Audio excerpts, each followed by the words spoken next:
Palit screen tayo mga bro dahil basag. Smart TV to mga bro pagawa. Ngayon lang natin binidyohan dahil wala ni may-ari. Malis. Salpak natin pa ni bagong screen. Nakasan muna natin, madumi pala.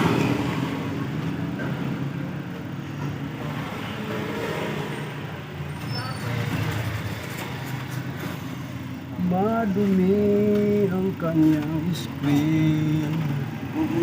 Oh, huwag ka magulo, huwag ka mong mabasag. Huwag ka mabasag, padisgrasya, huwag ka muna makulit.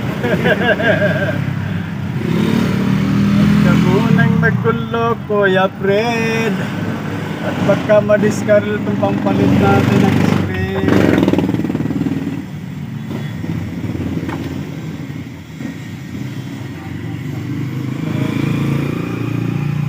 At very critical ito, very dangerous.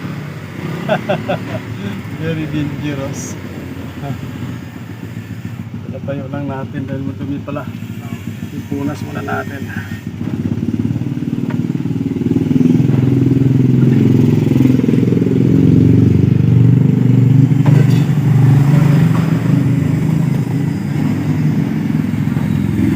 Yeah.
Wow.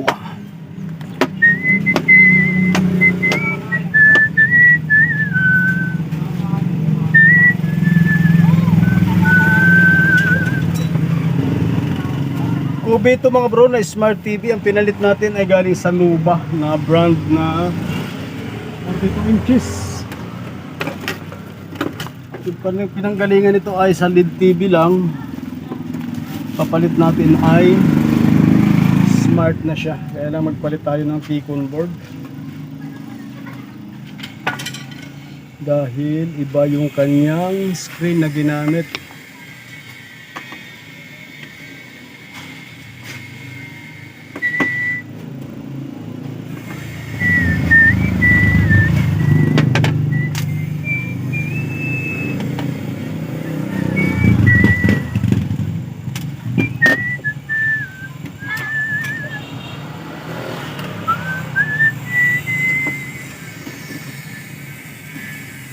Magpalit tayo din pati LVDS connector dahil magkaiba.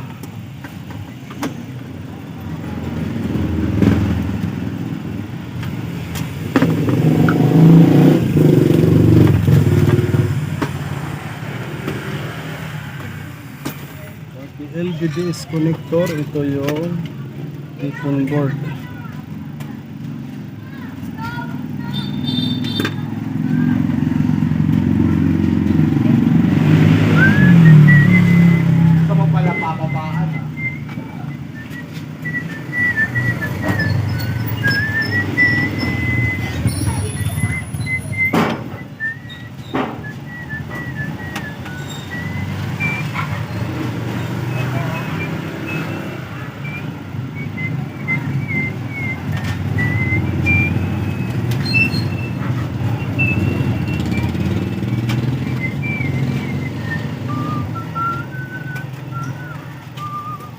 Wow, ang liit pa ng ano.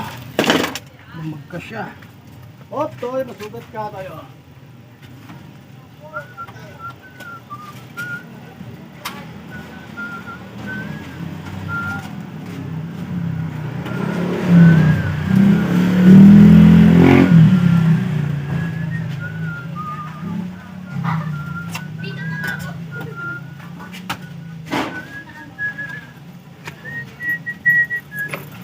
Ito naman yung Tikon board na ibabalik natin galing sa Nova na brand. Ang problema, malaki to. Saan natin ipipwesto ito?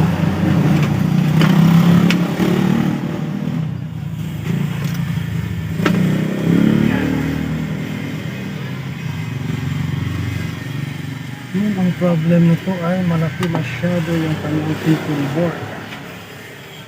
Tingnan natin kung pwede ba yung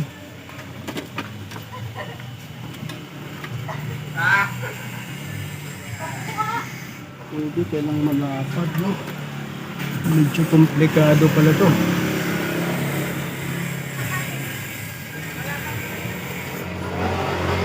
So i-fix ko lang mga bro, gagawin ko pa ng paraan pala to dahil malapad yung ating Tikon board. Saan natin i-fix to? Gawan mo natin ang paraan mga bro. So update na lang ulit mamaya mga bro. Medyo mahaba ang laban pala to. Tuloy natin mga bro at dumaan yung binatog. Bating. So ito na nga ating pinalitan ng screen, yung Kubi na Smart TV, no? So plug in natin, power on natin mga bro. Ginamitan natin universal. Titingnan natin kung maganda ba ang picture niya. So pindutan nito. Yun. Ayun, masyadong solarized nga ito mga bro. Solarized picture. So try natin adjust sa factory setting. Sana may adjustment ito sa factory setting ng LVDS. Maganda naman siya, ano siya, hindi siya baliktad. Ano lang siya, solarized, ano, decolores yung kanyang ano, mga bro, Smart TV. Buti nagkamatch yung sa ating galing sa Nova na brand natin na ano, LED TV lang.